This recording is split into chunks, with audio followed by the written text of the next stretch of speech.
Welcome back to A Story to Tell from the campus of Dyches State University. Today we're talking with Thomas Dyches. Did I say that right? You got it. Thomas, how are you? I'm feeling great. I'm feeling better now that I'm here. Well, that's nice of you to say. So it's not Tom, it's Thomas. Thomas. Does anybody call you Tom? All the time. But you don't like that? Well, my dad was Tom, and so instead of Junior or Tommy, it was Thomas was better. Well, that's nice. I have a son named James. Anybody calls him Jim, they better run for cover. Oh yeah? No, I'm not that sensitive. Well, he's not either. I'm just kidding. Tell me a little bit about yourself, who you are, where you came from, what you're doing. Well, I grew up in Sanpete County, Utah, and I was the oldest of 5 boys. And we were raised on a farm, turkey farm, sheep as well. So do you know how to milk a cow? I did it a couple times. Our neighbors were dairy farmers, but I never got good at it. Lucky you.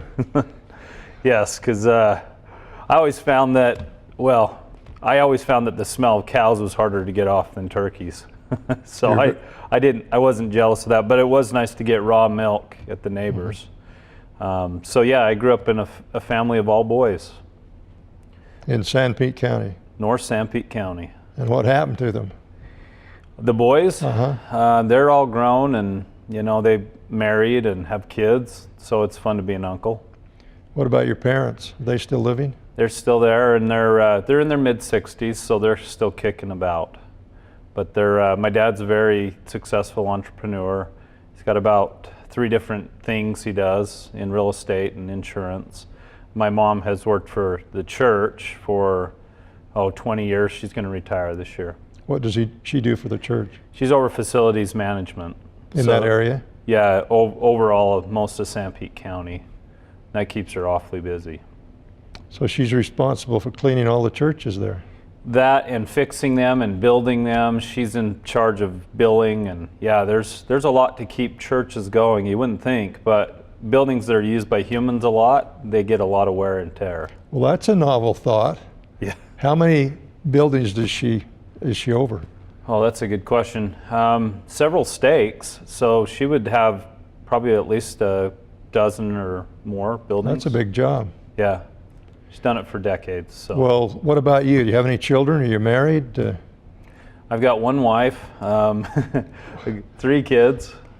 So I've been married over 20 years this year, and I've got a 16-year-old, a 13-year-old, and a 10-year-old. 2 girls and a boy. Tell me about them. They're awesome kids. Teenage years are kind of hard, so they go through their struggles, but they're really good kids. My oldest is just getting her driver's license. Uh-oh. Which is kind of strange because we're kind of pushing her to get that license, but when I was her age, that was what you did to get your freedom, so I was anxious, but she's just kind of like, yeah, I'll get it, which surprises me. Well, I'm from Panaca, Nevada, which is the center of the unknown world, and I remember driving at age 11 over there. Yeah. And in an automobile wreck at age 12, and the driver was 11. So what's with this 16 years old deal? I don't know. I guess it's to keep us from crashing. Sure. Well, and on the farm, I mean, we drove as soon as we were tall enough to do it, because you had to. I mean, it's just part of life. Well, tell me about what you do. I am a marketer and designer. I've been doing that for 20 years. So a lot of website design, but a lot of textile and printing design, essentially any kind of design, even apps on phones and computers. So anything that needs an interface or a design, I can do it. So if I needed a website for my campaign this year, you could design it? Sure. What do you charge? Just depends. And there's different kinds of sites. If you're doing commerce, that's more expensive because there's more to it, but just a brochure site, around $1,000. Well, that doesn't sound too bad. No, and by the time we get and then you have 5 pages or so, you'd have your contact page, about page, you'd probably have a platform or issues page, and then you could put video in there if you had that. I have a short platform. Oh yeah? I stole it from somebody. Do you want to know what it is? Sure. Drain the swamp. Drain the swamp. That's hard to do. Yes, it is. It's practically impossible. Seems like it. But it's easier on a local level than on Yeah. the national. Well, I interviewed Rand Paul during the presidential election last year, Oh yeah? and there was a deal going around on the internet about Congress should be limited to 2 terms, one in office and one in the penitentiary.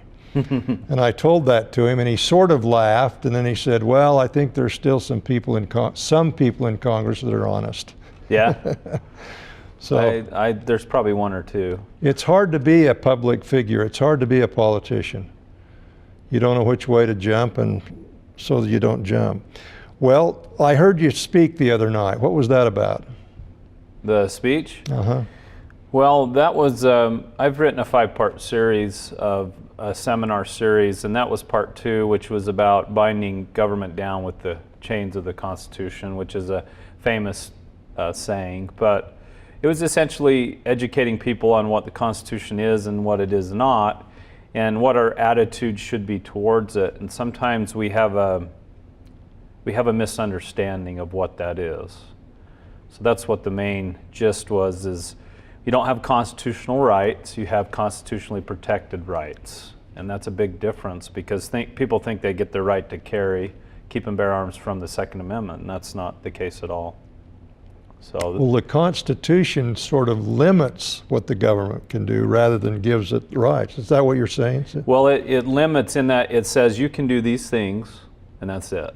And Thomas Jefferson said to take a single step out that basically opens boundless power for the government. And so we're to be very strict, and not just government interpretation or the Supreme Court, but us as citizens are to be very strict, because our state government's supposed to be the bulwark or the protector of our rights here at home, and we have to put a lot of pressure on them. If we don't know what our rights are or the bounds of the Constitution, we can't put power or force on our own state government, because we don't know what to tell them to do. We just know we're unhappy.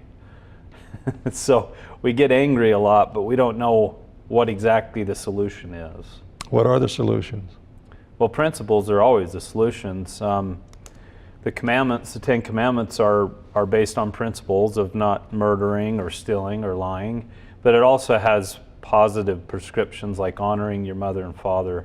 So that's why I look at the Constitution. There are prescriptions for what they can do, and then everything outside of that they can't do.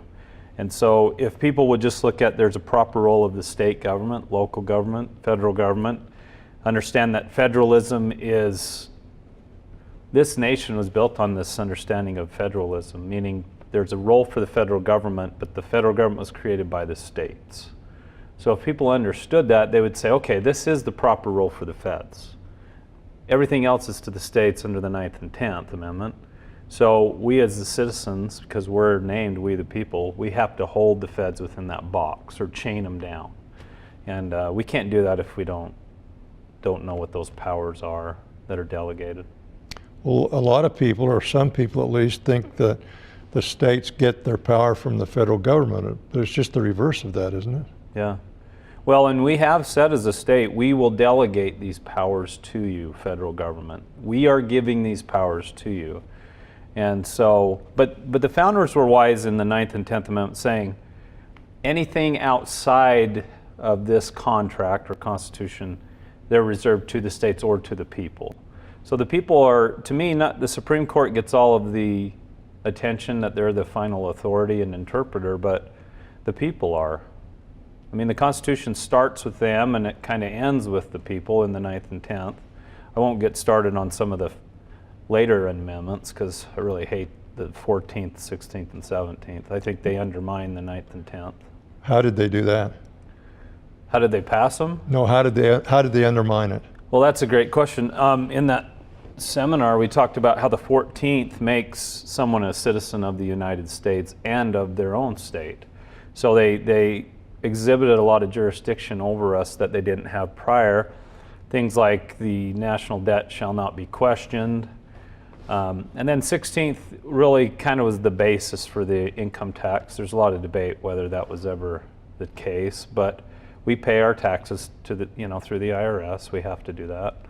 And then 17th just created popular election of senators, which I call it the special interest amendment, because in the old days, before the 17th, you really couldn't donate as a national body to a senator, because they were chosen and put into place and removed if needed by the state legislature. So Right. you'd have to bribe a good number of state legislators to get rid to of the U.S. senator. But now they can just, the national parties and companies just donate to them.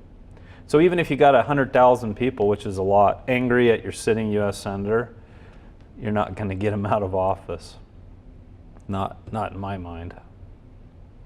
Is Hatch going to get reelected?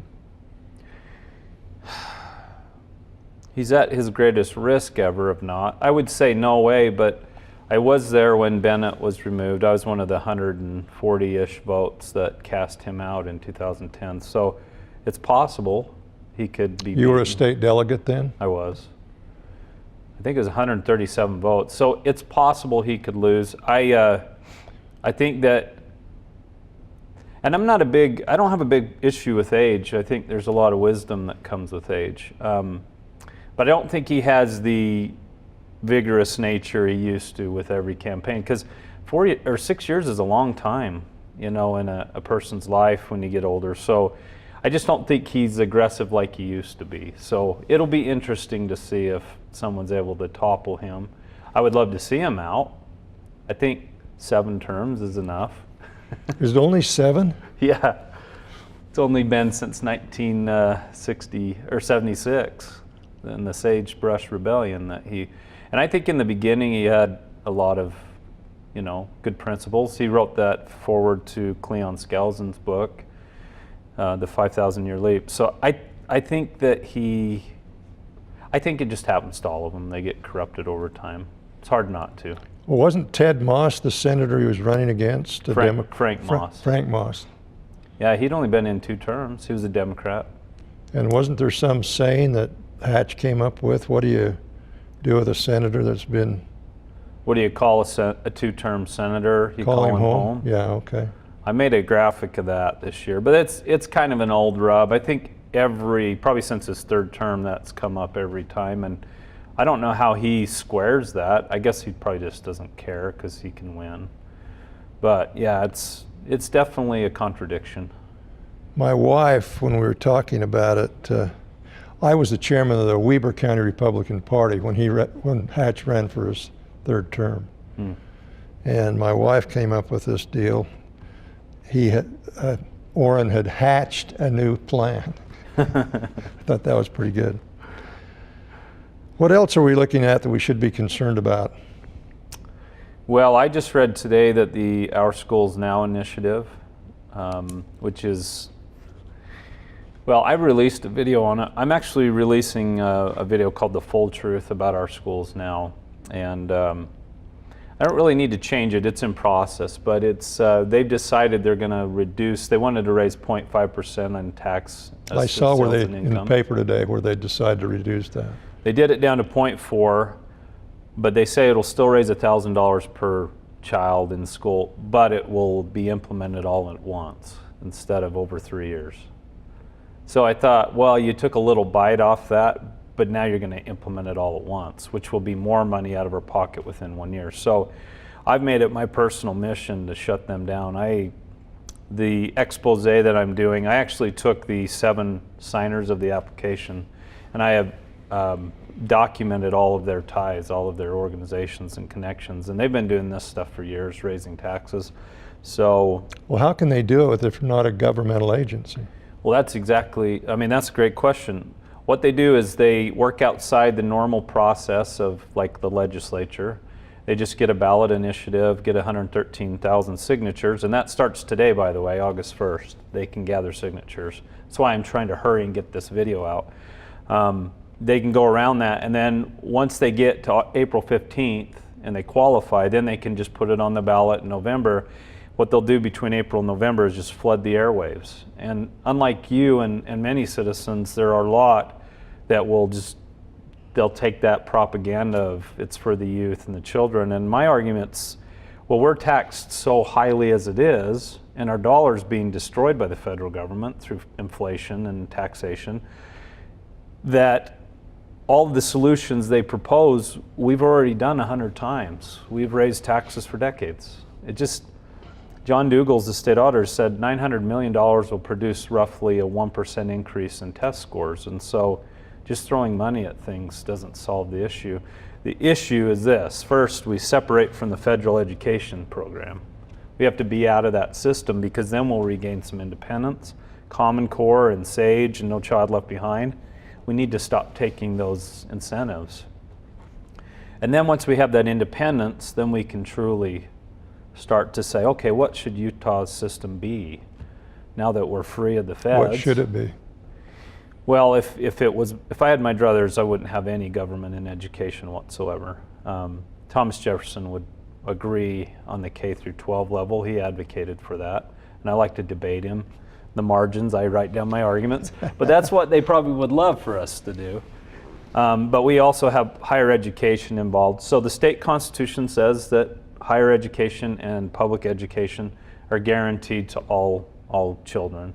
So if we get to that level and we're truly controlling the Utah destiny, I say on side of that is all that money going to the federal government that we were getting back in grants or just losing as taxpayers, we'd keep that here. And I asked legislators, well, how do we keep that money from going to the feds? Because we always talk about not taking federal money, but if we're paying it, we want to keep it here. And they said, well, you'd have to form a state bank and have the citizens of Utah file their taxes with the state bank, and then the state bank can deal with Congress. And I said, okay, let's do something like that. So where's your bank? My bank? That you've started. You know where my bank is? Zion's Bank. Zion's Bank. And I'm going to move my accounts out of Zion's. You know why? Because one of the 3 signatories on this Our Schools Now is A. Scott Anderson, president of Zion's for 21 years. And I'm getting ready to do some public things with people to show our frustration with Zion's Bank for their president doing this to the taxpayers. Well, I haven't worked with banks for a long time. We bank with a credit union. Right. America First Credit Union. They've always taught us or treated us fairly and everything. So. Yeah, I have accounts there too, and they've been great. They're easy, and if you bounce a check or whatever, it's 15 cents, and that's the interest by the time you cover the check, rather than a $35 fee or something. So. Yeah. Well, I'm not denigrating banks. We all have to have our money someplace, but what about locally? What can we do better locally? Local politics are kind of difficult for me because federal's the big issues, and it's pretty easy to say follow the Constitution. Locally, though, I wonder about jury nullification. I think that we convict so many people based on unjust laws. Give me an example. Well, I'm not a big fan of the drug war because the local police become an arm of the DEA and the drug war itself. So we find that there are police forces that utilize those fake cell towers which can intercept your data. I saw a big drone flying overhead not long ago. Kind of freaked me out. I'd never seen anything like that. So I like juries that will say, we're not only going to judge the accused, but we're going to judge the law that they're accused by and see if that's just. So I'd like to see more jury independence, especially with the drug war. As far as local too, we have to reanalyze what do we want local government to do. The challenge is we have all of our infrastructure tied up in government. I would also love to see that free market based. And how should that be done? Well, you'd have to do experiments. You'd have to transition government out of that. At least try something else. Huh? Yeah, like let's have a public park that's privately owned and see how that goes. Let's do little things like that just to see how the free market handles public things. I've seen a lot of shows about local. In fact, I saw something about Austin, Texas, where it's kind of it's very a libertarian paradise, and there's no zoning laws. Very, very general zoning laws, and as opposed to the strip club being put up next to the elementary school, that doesn't happen because people's self-interest govern that way. you don't have those things that people always worry about. So I'd like to see less zoning laws. I'm not saying that homeowners associations can't exist, because those are free associations, but I'd like to see zoning reductions. And just let the market take care of it, huh? Yeah, just let property owners work it out. We tend to turn to government when we have an issue with our neighbors instead of working it out. Like rather than shooting him over the fence, you go to the government, let them shoot him. Well, yeah, absolutely. So yeah, I'd like to just see us as a people, like my friend was on John Stossel's show nationally because he was doing a B&B, a rental in his basement in the home he lived in. Was that here in town? That was in Bloomington. And He was on Stossel's show? Yeah. So Airbnb, and so Bloomington stood up against him. Someone reported him, and the city lied to him and drove by and said, "We've noticed from being in your neighborhood you're having people stay." And he's like, "That's impossible to know, because they only stay a weekend and they're gone." So his neighbor reported him. He lives 2 doors down from Mayor Pike. And so he and Mayor Pike kind of got into it at the legislature this last session. It was frustrating, but my friend lost about $12,000 to $15,000 a year in extra income he's earning because his neighbors just don't want. Well, was he in a homeowners association? No, not at all. He's just on the street in Bloomington. So I'd like to see that. Just for, even I'd compromise just for a home you live in as a homeowner. If you're renting out your basement, you're going to tend to be responsible.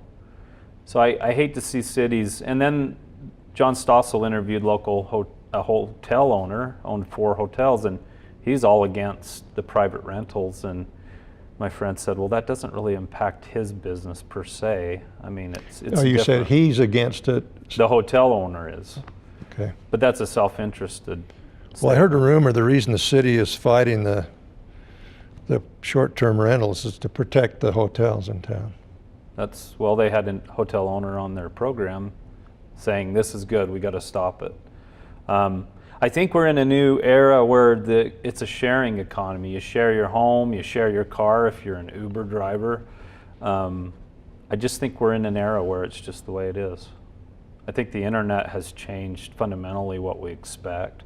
Like Tesla not being able to come in, I'd love to see direct sales to the customers. I don't understand that. Is that to protect the local people or the local dealers or something? Yeah, Utah law says, I think they can't have 2 car dealerships within 10 square miles of each other, and you can't do direct sales to customers. They have to go through a car lot, basically, dealership. Seems to me like it's all protecting everybody but the people. Am I off base there? Well, it protects people who have friends in the right places. I watched a show where I can't remember the state, but he was a representative for the auto dealers of some state, and he says, well, the dealership model has really been good for people and gives them a great quality product, and that was his argument. And I thought, well, that's not a principle. That's, hey, this is protectionism, and we've got a law on the books. So I think these kinds of laws you'll see overturned. I do feel like with cannabis, you'll see that become legal, whether it's a regulated or free, like in Nevada. It's weird to think we have a dispensary just 30 miles from here for legal cannabis. So times are changing, and I think there's some downsides to liberty. There can be inconveniences, but they're better than the other way. Let's change the subject. Tell me about your wife. How'd you meet her? Oh, that's so long ago. I don't remember. I'm kidding. 21 years ago. I met her at a church in Salt Lake City. I was living up by the U, and she was attending LDS Business College. And she was great friends with my best friend. He had gotten off LDS mission about 6 months prior. They had gotten to know each other, so I met her through him, and she's from Idaho, and she was... Was he dating her at the time? No. You didn't steal her from him, did you? No, but I think he had a crush on her. Everyone had a crush on her. Well, I saw her the other night, and I can understand why. She was, to me, the cutest girl in the singles ward, that's for sure. And our apartments, I had 3 guys and she had 3 women living, and so we just were buddies. We'd hang out and got to know her, and it wasn't too long. I think 10 months we were married. It's a long time. Oh, yeah? I met my wife and we were married 3 weeks later Oh, yeah? in the Salt Lake Temple by Marion D. Hanks. Well, you knew then, right out the gate. Well, if you know, why wait around? It's a good question. It's a good question. I think we were only engaged for 6 weeks. We Well, that's okay then. we were like, let's get this done. So, Well, we've been married almost 35 years, so a bliss. seems to work. A bliss, I'm sure. Well, there's ups and downs, you know. Yeah, The best is, you know, you have to, we're all human beings. yeah. We've got 2 minutes left. What's your final word? Final word is that people need to believe they have more power than they do. As a noisy political guy and a regular Joe who works, well, just this past week, I made a video, and I've been vocal on social media, and I had a very high-ranking state school board member send me a message, and this person allowed me to publish it on social media. And I didn't think anyone noticed. So to me, it's like people really do notice when you stand up. And a lot of times it's when it's scary. So I just want to tell people that whether it's this tax increase our schools now or anything in government or life, you have the power to make a real difference. So I think a lot of times you just have to believe that and then let things fall where they may. I think people have more power to make changes for the benefit of all than they believe they do. I think some people are afraid to do that. Well, 1 more minute. Tell me about your children, a very brief thing about each one of them. 2 of the 3 are creative types. One's an incredible artist, one's an incredible singer, and the youngest, he's just fun and quirky. So they're awesome. And then everybody warned me against teenage girls, but I love having them. They're super fun. Well, that's great. Thomas, it's been a pleasure visiting with you. You seem to know what you're talking about. And we've been talking with Thomas Dyches on a story to tell today. Thank you for being with us from the campus of Dixie State University. This is Lane Rano.